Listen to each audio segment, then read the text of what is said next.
Subscribe now and press the bell icon. Never miss an update. Ravan के दरबार में उपस्थित हुए। रावण ने जो हनुमान जी को देखा, यही बोला, बंदर तू कौन है? कई के बल बन घालिस खींचा, किसके बल पर ये बगीचा उजाड़ा?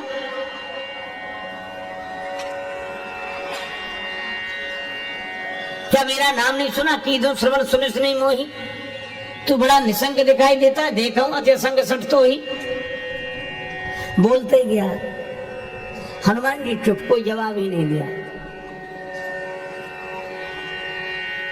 किसी ने हनुमान जी से कहा, जवाब क्यों नहीं देते? ये बोलते ही जा रहा। हनुमान जी बोले, एक मुख वाला हो तो जवाब दें, 10 मुख वाले का क्या जवाब देना? जो 10 तरह की बातें करें, बोल लें 10। ये बोलता है, काम हम करते हैं।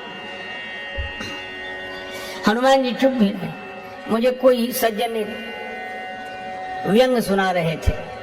बादशाह अकबर ने बीरबल से कहा कि बीरबल, हम तुम्हारे पिताजी से मिलना चाहते हैं। बीरबल बोले, हुजूर हम ही काफी, उन्हें काहे को परेशान करते हो?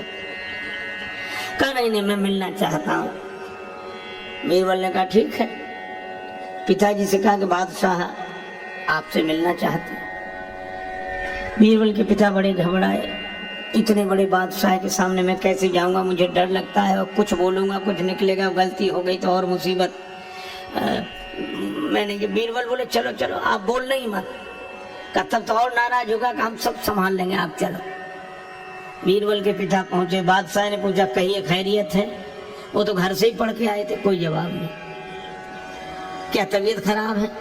कोई जवाब नहीं। किसी से झगड़ा हो गया है? क्या बात है? कोई जवाब नहीं। तो बादशाह खींच गया तो व्यंग करते हुए बीरबल से बोला कि बीरबल, किसी मूर्ख से पाला पड़ जाए तो क्या करना चाहिए? किसी मूर्ख से पाला पड़ जाए तो क्या करना चाहिए? बीरबल बोले, हुजूर जो हमारे पिताजी कर रहे हैं।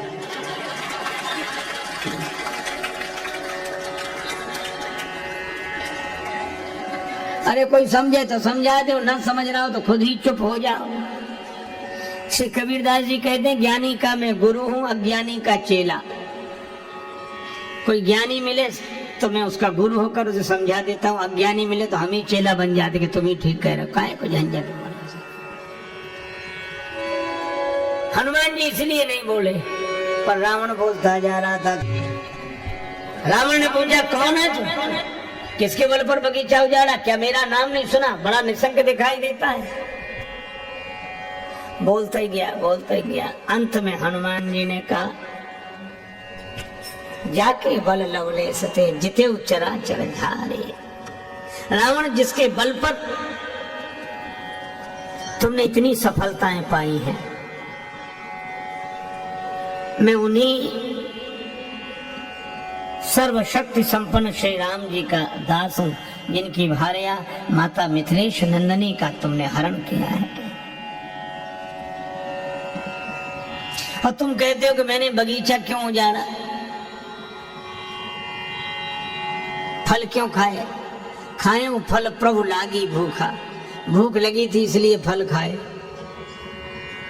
अब बगीचा क्यों उजाड़ा? कभी स्वभाव ते तोरिस रूखा। यह तो हमारा स्वभाव है। व्यंग क्या था? क्या हमने बगीचा उजाड़ दिया तो तुम इतने परेशान हो रहे हो? पर ये संसार, दुनिया जिसे तुमने उजाड़ दिया, यह भी तो भगवान का बगीचा है। भूखा बंदर फल खा ले तो अपराध है, और सोने की लंका का स्वामी भरा पेट राजा सारी दुनिया को खा जाए तो अपराध नहीं है। ये देश धेनु तुझ पावई, नगर गांव पुर आग लगावई। तुमने सब जगह आग लगवा दी, नष्ट करा दिया। ये भी तो भगवान का बगीचा था। बंदर का स्वभाव, उसने बगीचा उजाड़ दिया। इसमें व्यंग यह था कि 4 वेद 6 शास्त्र का पंडित, विप्र कुल में जन्म लेने वाला इतना बड़ा विद्वान शंकर भगवान का शिष्य, अगर अपना स्वभाव नहीं बदल सकता तो क्या एक बंदर से आशा करेगा कि अपना स्वभाव बदल दे? एक संत कहा करते थे, ये सच है कि आदत को बदलना आसान नहीं है, ये सच है कि आदत को बदलना आसान नहीं है, लेकिन यह भी बात याद रखनी चाहिए, यह सच है कि आदत को बदलना आसान नहीं है, मगर जो आदत नहीं बदल सकता वो काबिले इंसान नहीं है। न रहो न निराश करो मन को, कुछ काम करो, जग में रहकर कुछ नाम करो। यह जन्म हुआ किस अर्थ अहो, समझो जिससे यह व्यर्थ न हो। कुछ तो उपयुक्त करो तन को, न रहो न निराश करो मन को। इसलिए भाई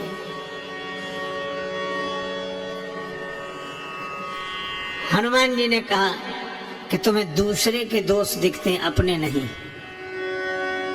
अब मैं एक प्रार्थना कर रहा हूं, हाथ जोड़े विनती करो जोरी कर रावण।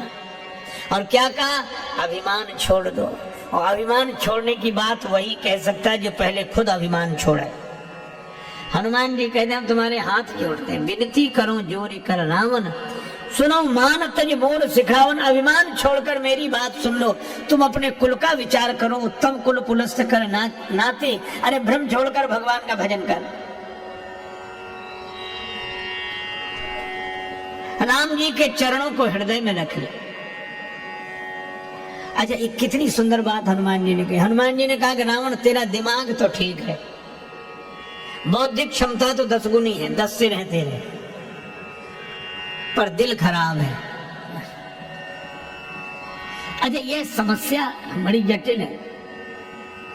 अगर आज भी देखो तो शिक्षा ने ऐसा कमाल किया है कि हमारी बौद्धिक प्रतिभाएं बढ़ गई। हम बौद्धिक स्तर पर बहुत प्रतिभावान हो गए, इंटेलिजेंट हो गए, लेकिन समस्या यह है कि संतुलन बिगड़ गया है। बौद्धिक क्षमता तो 10 गुनी है रावण के पास, पर दिल खराब है। आज हमारा भी दिमाग तो ठीक है, दिल खराब है। समझते तो हम सही हैं। अच्छा, जब कोई बात सही समझ में आती तो सिर हिलता है कि नहीं? जब कोई कहते बात ठीक है तो ऐसे हाँ ठीक है, मतलब सिर स्वीकार कर रहा है कि बात ठीक है, पर बाहर से सिर स्वीकार करता है, भीतर बैठा है मन वो कहता तुम कितनी सिर हिलाओ, मानना तो हमें है। समस्या असल में समझ की नहीं है। अच्छा, आज कौन ऐसा है जो समझता ना हो? अच्छा चलो, हमेशा से लोग समझते रहे हैं। अच्छा चलो, आपको एक उदाहरण दूं। हित अनेक पशु पक्षी जाना, पशु पक्षी भी समझते हैं। आप किसी कुत्ते को रोटी डालो, चाहे पालतू हो चाहे फालतू, हाँ? प्रयोग करके देखना, गांव में प्रायः यह दृश्य दिखाई देता है। जैसे ही आप कुत्ते को रोटी डालते हो तो कुत्ता ऐसी रोटी नहीं खाता, पहले रोटी की तरफ देखेगा, फिर रोटी देने वाले की तरफ देखेगा, फिर 2 पांव से खड़ा हो जाएगा, फिर बैठेगा, फिर पूंछ हिलाएगा। वो अपनी तरह से धन्यवाद देता है, पूंछ हिलाकर रोटी देने वाले को कृतज्ञता के भाव से देखता है। फिर एक पांव पर रोटी रखेगा, दूसरे से दबाएगा, फिर तोड़कर खाएगा, और रोटी जहां डालोगे वहीं खाएगा। अच्छा, वही कुत्ता वही रोटी अगर चुराए तो वहीं खाएगा जहां चुराई है उसने। कभी भी देख लेना, आप रोटी डालोगे तो वहीं खाएगा जहां आपने रोटी डाली है, और रोटी अगर चुराएगा तो दुम हिलाएगा नहीं, दुम दबाएगा, और 3 मकान बाद किसी गली में छिपकर खाएगा। क्योंकि कुत्ता भी जानता है कि ये ईमानदारी की रोटी है और ये बेईमानी की रोटी है। कुत्ता भी जानता है कि ये सही है ये गलत है। कुत्ता भी सही गलत जानता है। क्या हम सही गलत नहीं जानते? अगर नहीं जानते तो समझाते क्यों है एक दूसरे को? समझते तो हम सही हैं, और सबसे बड़ी विडंबना यह है कि समझ हमारी जितनी सही होती चली जा रही है, जिंदगी उतनी ही गलत होती चली जा रही है। इसीलिए हमारे यहाँ 2 शब्द हैं। देखो, एक बात याद आ गई, भगवान श्री कृष्ण ने दुर्योधन से कहा कि पांडव संतोषी है, 5 गांव दे दो। दुर्योधन ने कहा सूची अग्रम नैव दास्यामि बिना युद्धेन केशव, सुई की नोक के बराबर जमीन भी बिना युद्ध के नहीं दूंगा। भगवान श्री कृष्ण ने कहा यह धर्म है। दुर्योधन बोला मैं कब कहता हूं कि यह धर्म है, मैं तो कह रहा हूं अधर्म है। तो जानकर अधर्म क्यों कर रहे हो का विडंबना यही है, जानामि धर्मम नचमे प्रवृत्ति और जानामि अधर्मम नचमे निवृत्ति। केनापि देवेन हृदय स्थितेन यथा नियुक्तोस्मि तथा करोमि। मैं जानता हूं कि धर्म क्या है पर उसमें मेरी प्रवृत्ति नहीं है, और मैं जानता हूं कि अधर्म क्या है उससे मेरी निवृत्ति नहीं है। कोई ऐसी जबरदस्त ताकत मन में बैठी हुई है, जैसा नियोजित करती है मैं वैसा करने के लिए विवश हो जाता हूं। अच्छा, दुर्योधन ने जो बात कही है वो हम सबके लिए प्रेरणादायी है। कौन नहीं जानता कि ये काम गलत है, फिर करता क्यों है? विवश है, किससे विवश है?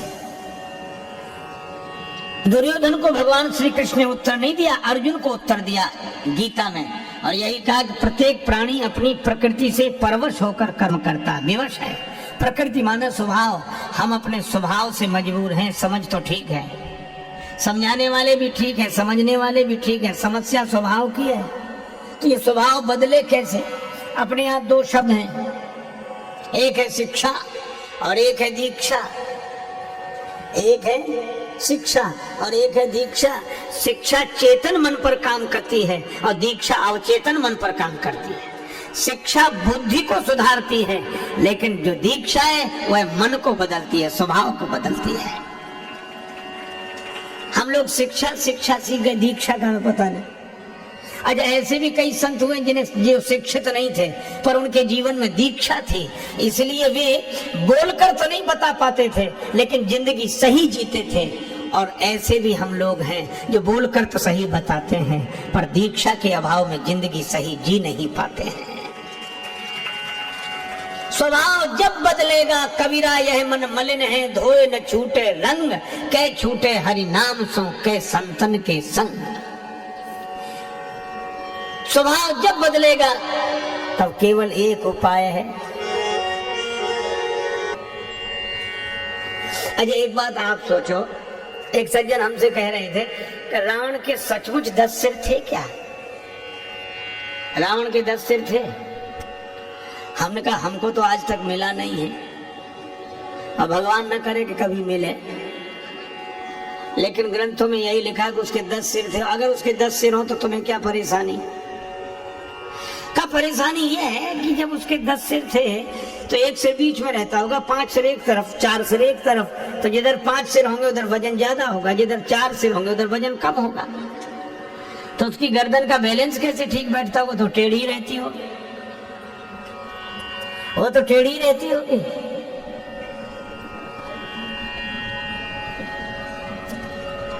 अच्छा चलो, गर्दन को जैसे तैसे वो टेढ़ी रखकर गुजर कर ले, लेकिन रात को जब सोता होगा तो करवट कैसे बदलता होगा?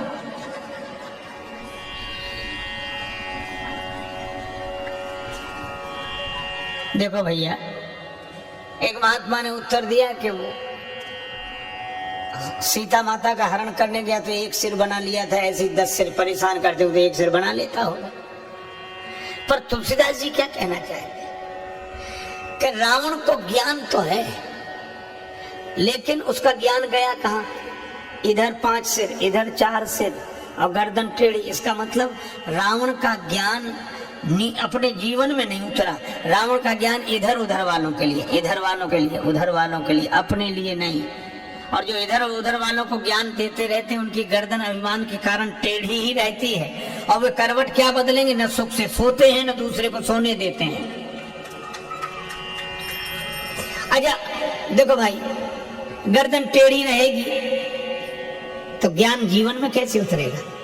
जैसे आप गर्दन बिल्कुल सीधी रखेंगे तो यहां से जो जल छोड़ेंगे वो इधर जाएगा, और गर्दन टेढ़ी रखेंगे तो इधर कैसे जाएगा? इधर गिरेगा, उधर करोगे तो उधर गिरेगा। तो ये टेढ़ी गर्दन वालों का ज्ञान अपने लिए होता ही नहीं है, इधर उधर वालों के लिए होता है। और हनुमान जी का ज्ञान, सिर में ज्ञान है और हृदय में भगवान है। जास हृदय आगार बसई राम सर चाप धर। जहाँ सिर और उर एक हो जाएं, जहाँ शिक्षा और दीक्षा एक हो जाएं, जहाँ समझ और स्वभाव एक हो जाएं, तो जिंदगी धन्य हो जाती है। वही जीवन का सुंदर कांड है। तो ये स्वभाव कैसे सुधरे? पढ़ने लिखने के बाद भी नहीं सुधर रहा है। हनुमान जी बोले राम चरण पंकज उर्धर लंका अखल राज।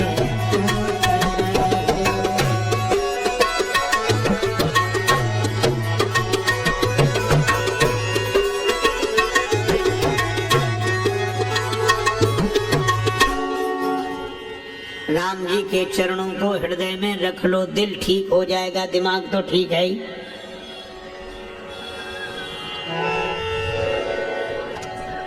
रावण बोला कि आज तक ये हमें किसी ने नहीं समझाया, तुम ही एक मिले हो, सब हमारी प्रशंसा करते रहे, अगर ये कमी थी तो दूसरों ने क्यों नहीं बताई किसी ने? हनुमान जी बोले रावण दो तरह के फोटोग्राफर होते हैं, एक कैमरे वाले, हाँ हम लोग देख ही रहे फोटो, एक फोटो कैमरा खींचता है।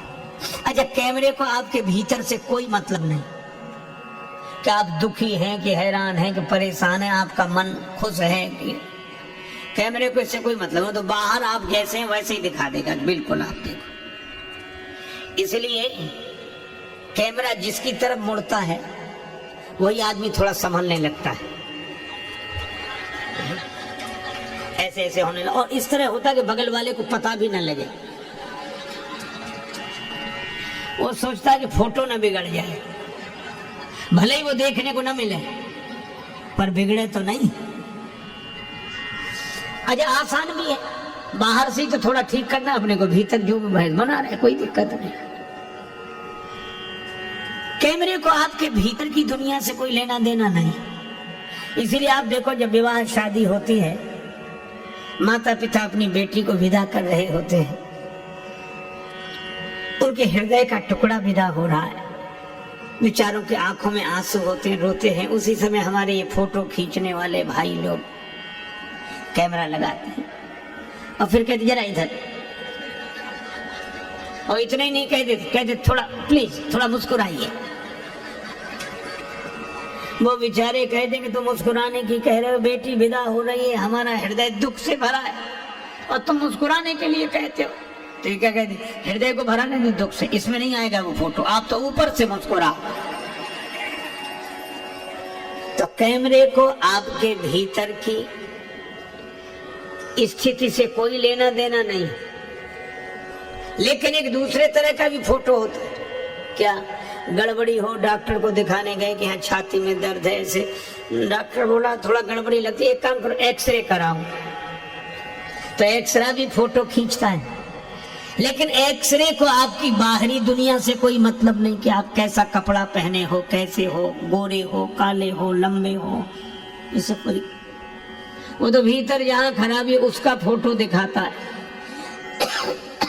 तो हनुमान जी ने कहा रावण, अभी तक तुम्हें जितने तुम्हारी प्रशंसा करने वाले मिले वो कैमरे के फोटोग्राफर हैं, वे तुम्हारी बाहरी शान और शौकत देखकर प्रशंसा करते रहे, लेकिन मैं वैद्य हूँ, सदगुरु वैद्य, और जय जय जय हनुमान गोसाई कृपा करो गुरुदेव की नाई। और शंकर जी के अवतार तो हैं, और शंकर जी रावण के गुरु और गुरु वैद्य। हनुमान जी ने कहा मैं डॉक्टर की हैसियत से कह रहा हूँ कि कैमरे के फोटो तुम अपने भवन में सजा के रखो, प्रशंसा करने वालों ने जो जो तुम्हें चित्र दिखाए हों, लेकिन तुम्हारे भीतर गड़बड़ी है। तो मैं वैद्य की हैसियत से कहता हूँ कि अंदर की रिपोर्ट बता रही है कि भीतर गड़बड़ी है। औषधि खाओ, कौन सी? राम चरण पंकज और धरा हो, राम जी के चरणों को हृदय में रखो तो दिल भी ठीक हो जाएगा, दिमाग तो ठीक है ही। अच्छा, दिल दिमाग दोनों ठीक हो जाए तो जिंदगी में तुम राजा हो गए, लंका अचल राज तुम करो। कितनी बढ़िया बात कही। यद्यपि कही कपि अति हित बानी, बिहसा जगत विदित अभिमानी।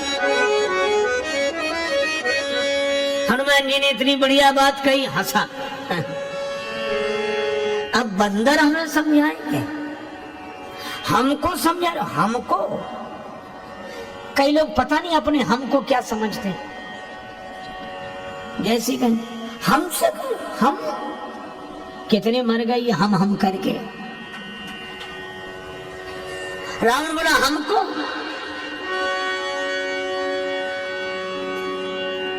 हमें समझाने का फल जानते हो? हनुमान जी ने कहा क्या है? रावण बोला मृत्यु निकट आई खल तो ही लागे सी अधम सिखावन मोह। मुझे नहीं जानता, मृत्यु तेरे पास खड़ी है, मुझे समझाना है। काल की अधिष्ठात्री शक्ति मृत्यु को रावण ने हनुमान जी के बगल में खड़ा कर दिया। हनुमान जी डरे नहीं, मौत बगल में खड़ी।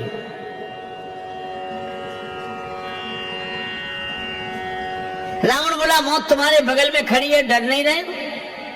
हनुमान जी ने कहा कि हाँ रावण, मौत मेरे बगल में खड़ी जरूर है, लेकिन मैं इसलिए नहीं डर रहा हूं। क्यों? का मौत हमारे बगल में खड़ी जरूर है, लेकिन देख तुम्हें रही है। रावण बोला हमें देख रही है तो तुम्हारे बगल में क्यों खड़ी है? हनुमान जी बोले हमसे तो पूछने आई है कि रावण का अभी मामला साफ करना है कि बाद में? हम तो उसे रोके हुए हैं। अब तो रावण को कितना बुरा लगा, अनुमान लगाइए। ऐसे क्रोध में बोला बंदर को मार डाल। सुनत निशाचर मारन धाये, सुनत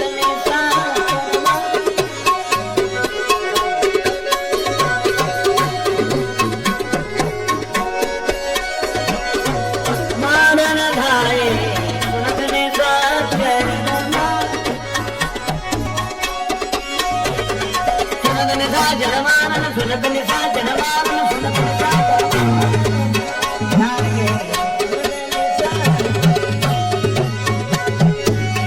सचिवन सहित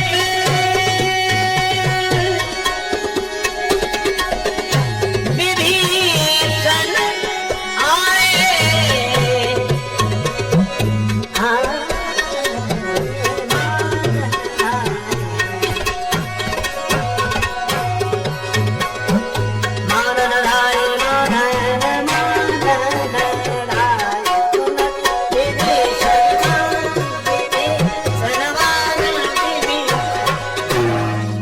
निशाचर मारन धाये। रावण ने कहा बंदर को मार डालो, राक्षस मारने के लिए दौड़े। हनुमान जी डरे नहीं। जिसके रक्षक हैं श्री राम, उसे कोई मार नहीं सकता। प्रभु जगन्नाथ का भक्त जगत से हार नहीं सकता। प्रभु जगन्नाथ का भक्त जगत से हार नहीं सकता।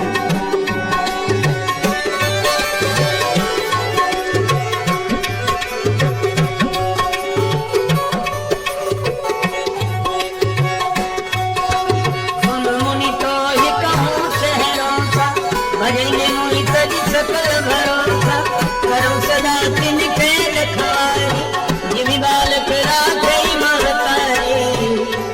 प्रभु जगन्नाथ का भक्त जगत से हार नहीं सकता।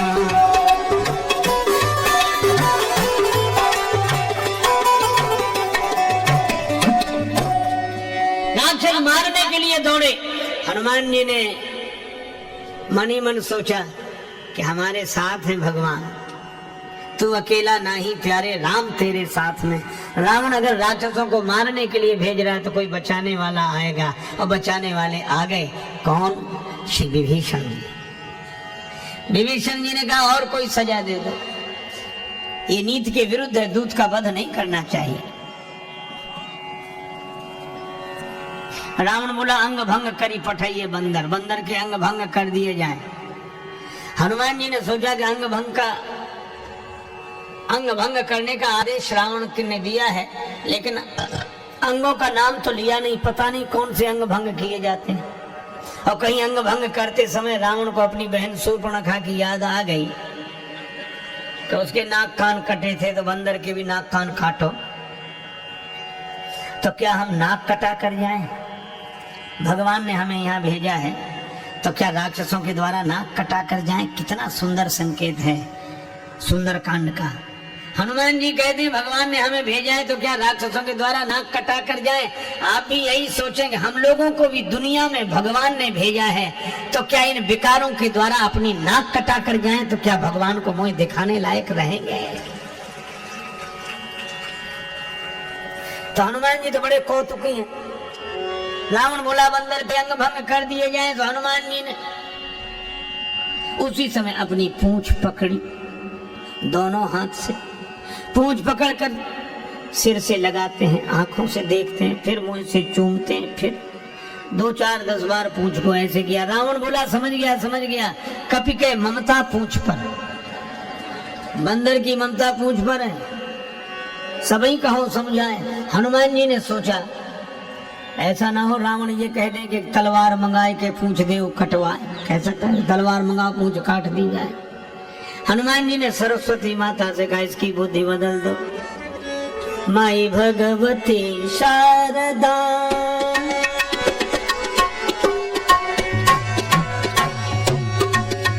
माई भगवती शारदा, शारदा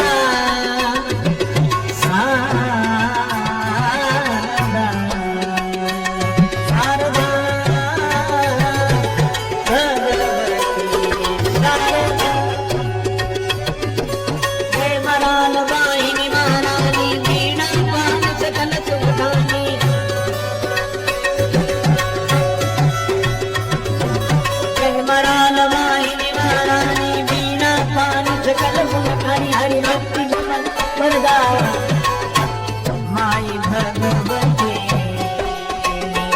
शारदा, भगवती शारदा।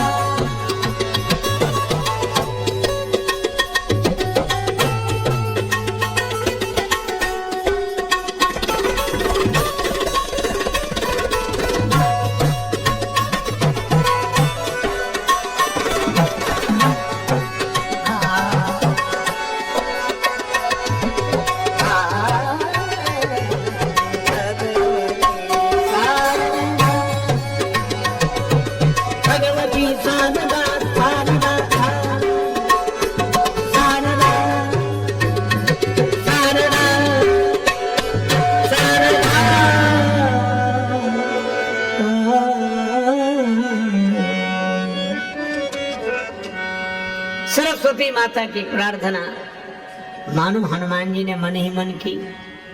रावण बोला तेल में कपड़े डुबो, बंदर की पूंछ में लपेट कर आग लगा दो।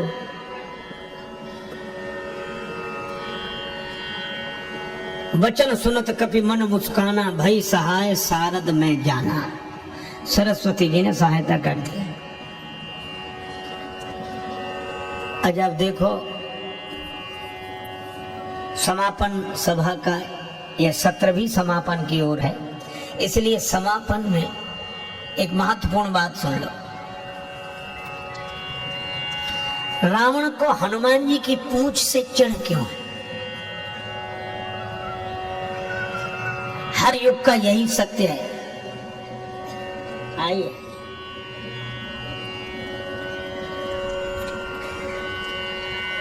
हर युग का यही सत्य है। अगर देखा जाए तो सारी दुनिया में समस्या ही पूंछ की है। पूंछ शब्द के 2 अर्थ होते हैं। अंग विशेष को तो पूंछ कहते ही हैं, पर प्रतिष्ठा को भी पूंछ कहते हैं। जब कोई किसी की प्रशंसा करता है तो यही कहता है, अरे इन्हें साधारण आदमी समझते हो, इनकी बड़ी पूंछ है। यही तो पूंछ है। कई बार तो लोग कहते हैं इनकी यहां से लेके वहां तक पूंछ है। अच्छा, आज घर घर में झगड़ा क्यों, अशांति क्यों, कलह कलेश क्यों? आप देखना, बेचारे बूढ़े वृद्ध घर के बाहर उदास बैठे मिलते हैं। उनसे पूछो क्या बात? कुछ नहीं। नहीं कुछ हो तो बताओ। नहीं। फिर भी इस घर में हमारी कोई पूंछ नहीं रही। बोलो है समस्या? कहते हमारी कोई पूंछ नहीं, कोई पूछता ही नहीं। पिता कहता हमारी पूछ नहीं रही, बेटे से कहो तो पिताजी ने आज तक हमसे पूछ कर कुछ किया है? लोग कहते भी उनके घर गए, चाय की कौन कहे, पानी तक के लिए नहीं पूछा। सब के सब परेशान है हमारी पूछो, और सबसे पहले हमें पूछो, फिर किसी को पूछो चाहे मत पूछो। बोलो है झगड़ा पूछ का कि नहीं? सब पूछ के पीछे पड़े हैं, और हनुमान जी के पीछे पूछ पड़ी है। अच्छा पूछ पीछे तो हनुमान जी को दिखती नहीं। जो अपनी पूछ की ओर नहीं देखता, भगवान की ओर देखता है, पूछ उसके पीछे पड़ जाती है। अच्छा रावण को हनुमान जी की पूछ से चढ़ क्यों है? रावण है दुर्जन, हनुमान जी है सज्जन। हर युग का सत्य है, कभी भी किसी दुर्जन को किसी सज्जन की बढ़ती हुई प्रतिष्ठा की पूछ सहन नहीं होती। रावण को यह लग रहा है कि इनकी पूछ, और हमारे यहाँ लंका मेरी, मैं लंका का राजा, और हमारे यहाँ इनकी पूछ। यही तो समस्या है, जिसका रोना उसका यही रोना, हमारे यहाँ इनकी पूछ। तो क्या करता है? जला देना चाहता है। और जला क्यों देना चाहता है? जलने वाले तो जलाएंगे ही। ईर्ष्या की आग जिनके मन में लगी है वे तो जलाएंगे। हनुमान जी की पूछ को, प्रतिष्ठा को ईर्ष्या की आग में जला देना चाहता है रावण। यही हर युग का सत्य है।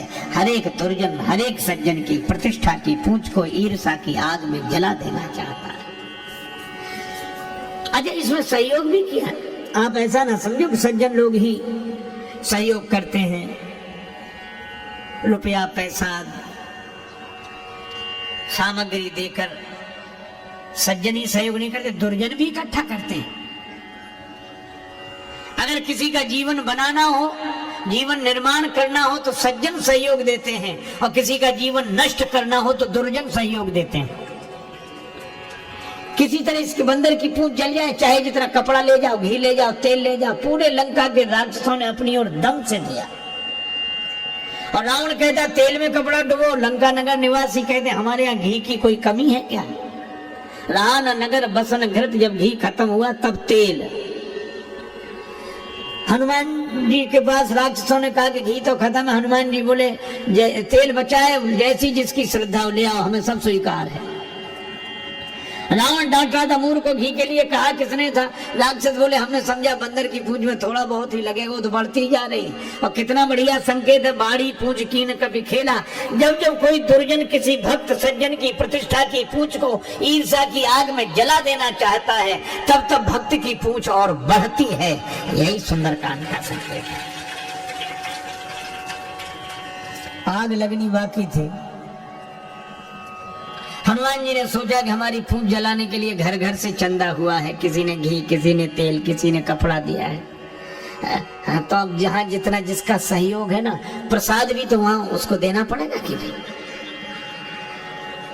लोग कहते इन्होंने हमारा सहयोग किया, इनको प्रसाद। हनुमान जी बोले हमारी पूंछ जलाने में इतने लोगों ने सहयोग किया है तो कुछ प्रसाद। तो एक बार घूम कर देख ले तो ठीक। तब तक रावण बोला बंदर को नगर में घुमाओ। हनुमान जी नगर घूमने गए, देख लिया हर एक के घर से कुछ ना कुछ आया है, सबको प्रसाद देना है। एक विभीषण जी के घर से कुछ नहीं आया, उन्हें कुछ प्रसाद नहीं देना। आग लगाई गई पूंछ में तो हनुमान जी को पता ही नहीं लगा। पता कब लगे? जब पावक जरत दीख। अच्छा अग्नि लग जाए तो देखने से पता लगेगा कि लग गई कि नहीं? अग्नि तो खुद बता देगी, पर हनुमान जी ने जब देखा तब पता लगा। पावक जरत देख हनुमंता, बस बड़ा बढ़िया काम किया। क्या? बिल्कुल छोटे बन गए। भाई वो परम लघु रूप तुरंत था। और कितनी अद्भुत बात है, किसी की प्रतिष्ठा की पूंछ में कोई ईर्ष्यालु आग लगावे और उस आग के प्रभाव से बचना है तो आप अपने को छोटा समझ लो, तो उस आग की जलन आपको व्यापेगी नहीं। छोटे बन जाओ, यही सुंदर भय परम लघु रूप तुरंत छोटे बनते ही जिस बंधन में बंधे थे उससे निकल गए। निमुख चढ़े कट कनक अटारे, फिर बड़ा विशाल रूप हुआ। और कितनी बढ़िया बात, जो क्षुद्र अहम से ऊपर उठ जाते हैं उनके बड़े होने में परमात्मा का बल विक्रम दिखाई देता है। कपि बढ़े लाग आकाश बाल दी विशाल विकराल ज्वाल जाल मानो लंक लील वे को काल रसना पसारी है। नगर तो जलकर राख हो गया, हनुमान जी ने क्या किया, पूछ बुझाई होई श्रम धारी लघु रूप बहोरी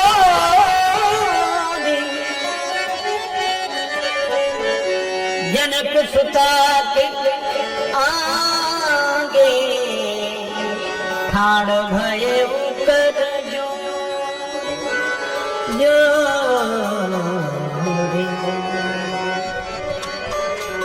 श्री हनुमान जी महाराज जानकी माता के सामने छोटे बनकर पहुंच गए।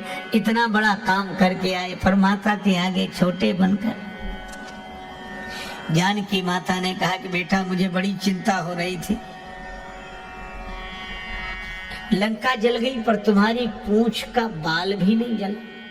पूंछ जलने की कौन कहे, कौन सा जादू राजेश भरा, हंसी पूछती है मिथिलेश दुलारी।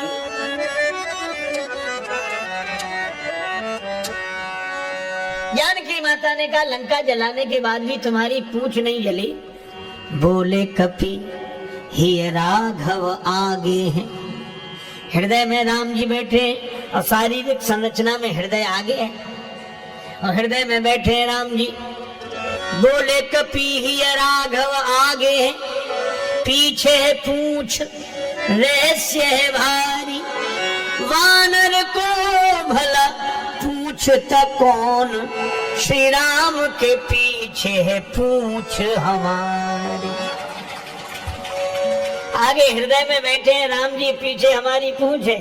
अर्थ सीधा सा है कि राम जी के पीछे ही तो हमारी पूंछ है, नहीं तो कौन पूछता। और कितनी अद्भुत बात है, जो राम जी को हृदय में प्रतिष्ठित कर लेता है उसे पूंछ के पीछे नहीं पड़ना पड़ता, पूंछ उसके पीछे पड़ जाती है। जानकी माता ने कहा फिर भी हनुमान यह तो तुम्हारी विशेषता है, लेकिन विनम्रता से ऐसा बोल रहे हो, फिर ये लंका तो सोने की है तो जलनी नहीं चाहिए। आग में सोना कहीं आग में जलता है? हनुमान जी बोले साधारण आग लगी होती तो लंका न जलती। कौन सी आग लगी थी? पावक देहु लगाए, पावक जरत देखे हनुमंता। ये बार बार पावक क्यों कहा जा रहा है? हनुमान जी ने कहा इसलिए क्योंकि जो अपराध भगत कर करई, राम रोष पावक सो जरई। ये भगवान के क्रोध रूपी पावक में लंका जली है। जो निर्दोष और जो असहाय असमर्थों के घरों में आग लगवा दे।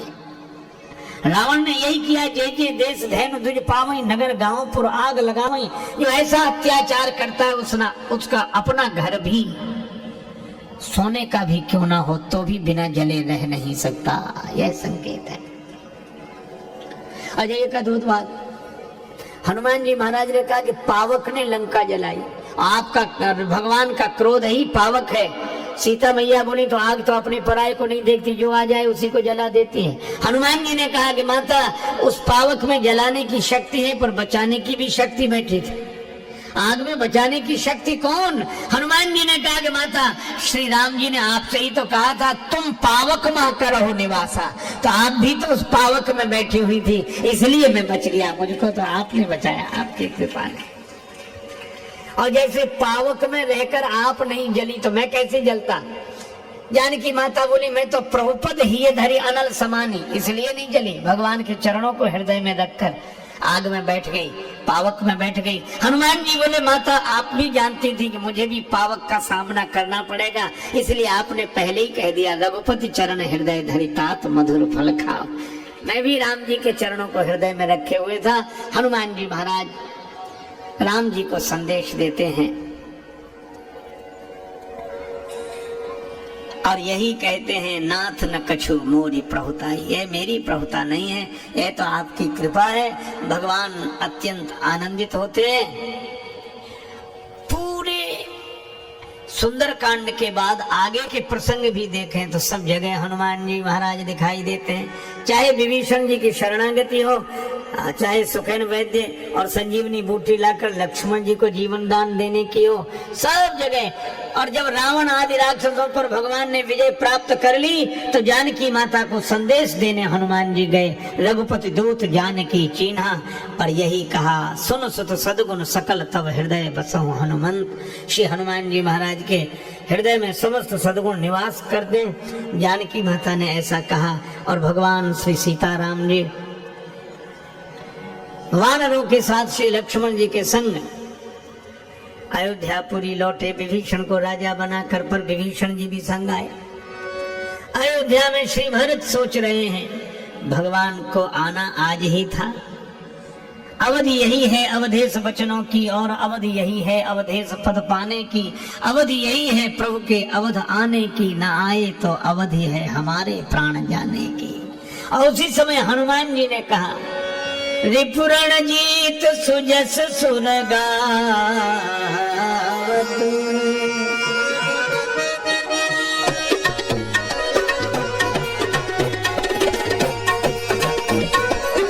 रिपुरण जीत सुजस सुरगावत,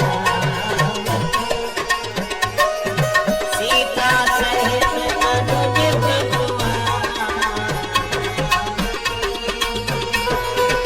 सीता सहित अनुज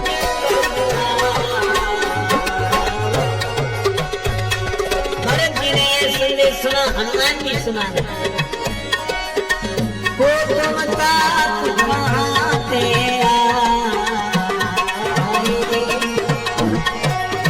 मोहि परम प्रिय वचन सुना।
जब ये संदेश सुनाते हुए सुना, आप कौन हैं ऐसे परम प्रिय वचन सुनाने वाले? मैं पवन पुत्र हनुमान राम जी का सेवक। भरत जी ने हृदय से लगा लिया। हृदय से लगाने के बाद भरत जी बोले, हनुमान जी आप सचमुच हनुमान जी? हनुमान जी बोले, और सचमुच के हनुमान जी कैसे होते? हम ही हैं। नहीं, मेरे नेत्र कहते हैं कि आप हनुमान जी हैं, लेकिन जब आपको हृदय से लगाता हूं तो मुझे यह नहीं लगता कि मैं हनुमान जी से मिल रहा हूं। नेत्र कहते हैं हनुमान जी हो, और हृदय कहता है क्या? कपितव दरस सकल दुख बीते, मिले आज मोहे राम प्रीते। ऐसा लगता है जैसे राम जी मिल गए हो। और क्यों ना लगे, जास हृदय आगार बसही राम सर चाप धर। राम जी ने भी सोचा भरत जी से मिलने की व्याकुलता बहुत है, तो विमान में बैठकर बाद में चलेंगे, पहले हनुमान में बैठकर चले चले। और इसीलिए हनुमान जी को देखकर ऐसा मिलने के बाद ऐसे लगता है जैसे राम जी मिल गए हों। ऐसे श्री हनुमान जी महाराज, जिनको जिनके ऋणी भरत जी भी, जिनके ऋणी लक्ष्मण जी भी, जिनकी ऋणी जानकी माता भी, जिनके ऋणी राम जी भी, और जिनके ऋणी सब अवधवासी, सारा संसार हनुमान जी का ऋणी है। क्योंकि हनुमान जी के बिना राम जी से कौन मिले? राम दुआरे तुम रखवारे, होत न आज्ञा बिन पैसारे। और जिनका सारा संसार ऋणी हो, अजब भगवान ही ऋणी हो तो बचा कौन? विश्वरूप रघुवंश मणि तो सब हनुमान जी के ऋणी हैं। और जिनके सब ऋणी हो, हनुमान सम नहीं बड़ भागी।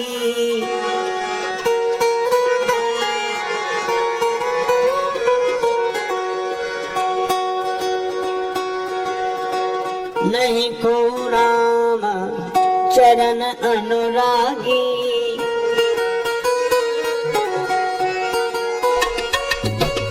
गिरिजा जास प्रीत सेवका, गिरिजा जास प्रीति सेवकाई, बार बार प्रभु निज मुख गाई। हनुमान समय नहीं समय, नहीं समय। भगवान श्री सीताराम जी सिंहासनासीन हुए। श्री भरत जी, लक्ष्मण जी, शत्रुघ्न जी अपने अपने ढंग से सेवा में लगे हुए हैं और श्री हनुमान जी चरणों में बैठे हैं। सोहे कनक सिंहासन सीताराम निहार सजनी, सोहे कनक सिंहासन सीताराम निहार सजनी।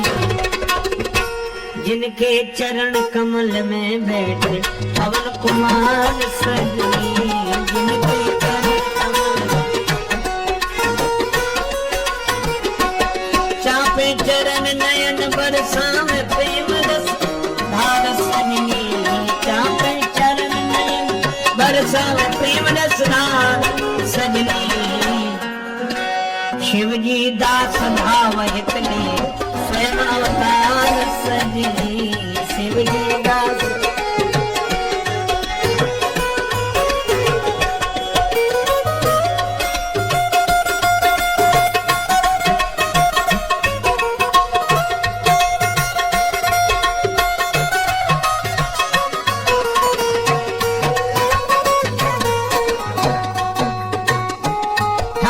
छत्र लिए कर भरत भक्ति भंडार सजनी,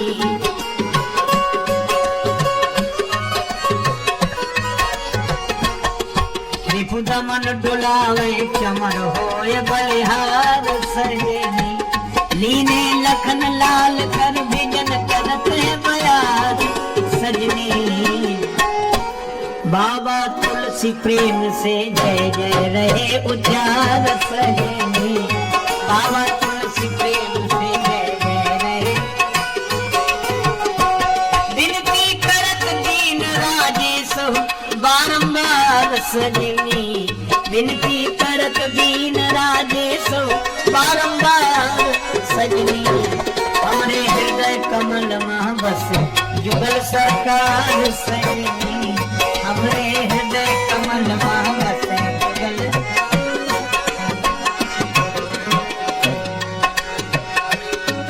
राम राजा हमारे हम इनकी प्रजा, राम राजा हमारे हम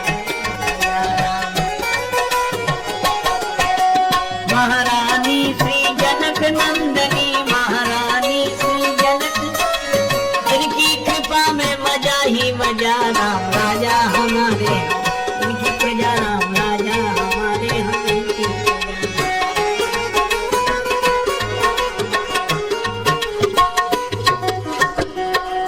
भरतादि अनुज विभीषणांगद हनुमदादि समेत ते कहें गए छत्र चामर व्यजन धनु अस।